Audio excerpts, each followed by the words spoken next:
जब पांचों पांडव गुरु द्रोणाचार्य के आश्रम में शिक्षा लेने जाते हैं तो पहले दिन गुरुदेव कहते हैं कि क्रोध नहीं करना है, ये पाठ याद करके कल सबको आना है।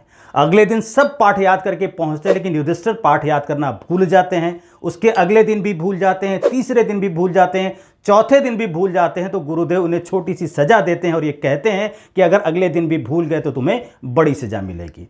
पांचवें दिन युधिष्ठिर फिर पाठ कर याद करना भूल जाते हैं तो गुरुदेव को क्रोध आता है और गुरुदेव उन्हें मारना शुरू कर देते हैं।